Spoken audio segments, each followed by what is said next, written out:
Hey, I'm Nicole and this is Moonstone and Candle, and I just wanted to make a video really quick on ways that you can begin your spiritual journey or your witchcraft journey, and so hopefully this helps anybody who's just starting out. So the first tip that I have for you is to read books. Um, if you can buy books, great. If not, there's little free libraries in your community. There's the public library. There's thrift books, which is a great place to get like discounted books, or even just joining like a witchy community where you can kind of like trade books or something along those lines. But books is going to be like the foundation of your whole practice, because that's where you're going to learn a lot of information. And um, for me, I mean, I know over the years I've collected hundreds of books, and I still use them. Like even the ones that I bought as a beginner, I still go back to them for reference, and I still reread them every now and again. So it is a really good investment. Also, you can watch videos. This one, you have to be really careful and kind of use your discernment, because there is a lot of misinformation out there. But finding the right YouTubers or TikTokers or Instagram accounts with valuable information can also be very helpful. And getting information from those videos, and not even just getting the information from the videos, but for me, watching videos kind of raises some questions in my mind, and then I go and research to figure out the answers to my questions. So that's kind of how I get my information, and always double check the information that you get. So if you're watching a video and somebody says that rosemary is a really good herb for memory, go Google it or go into your herbal remedies book and look it up, and just double check the information just to make sure that you're not getting misinformation. The other thing that I think is really important to start doing when you're in the beginning of your path is journaling.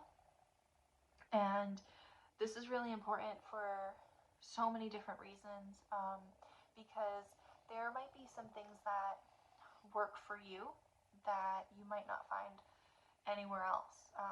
Maybe nobody's thought of it, or maybe it didn't work for somebody else.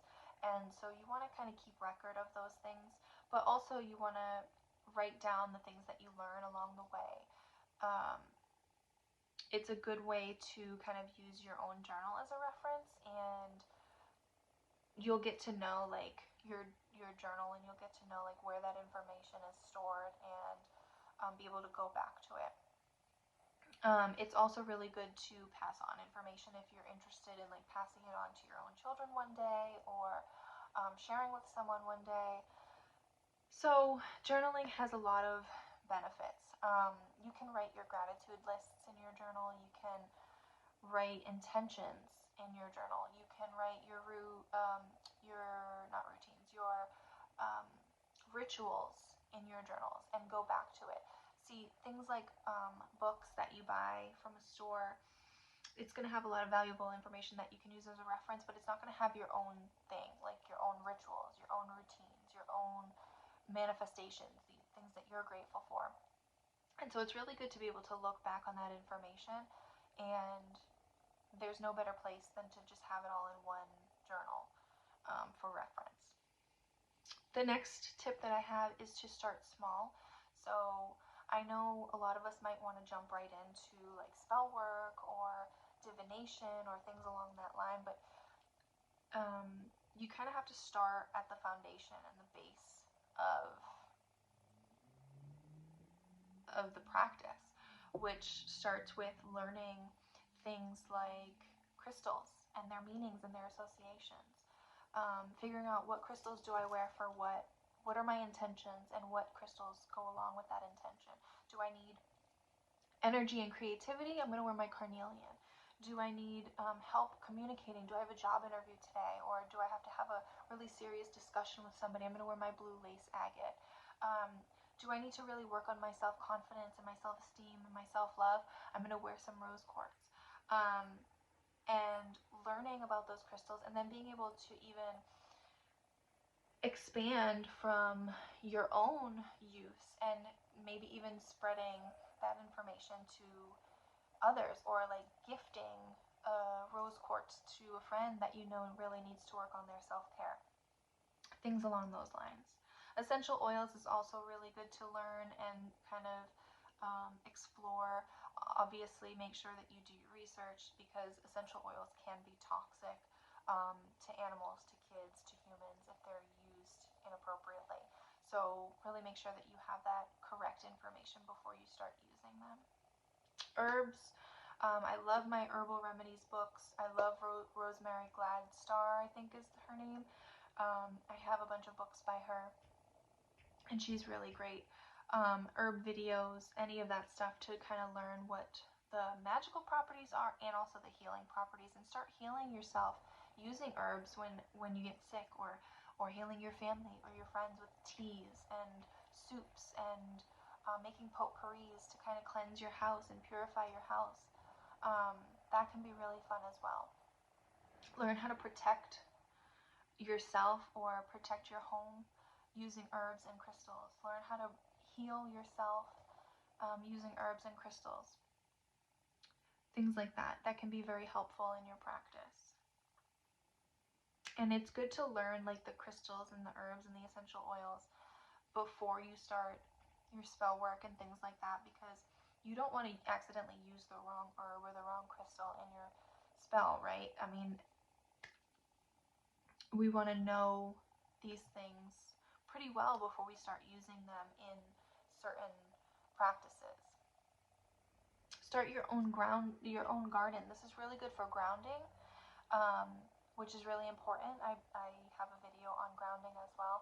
But also this gets you to learn not only what herbs and flowers and plants are good for certain things, what are good healing plants, what are good protection plants, but it also allows you to learn how to grow them yourself. And you can start with just one plant.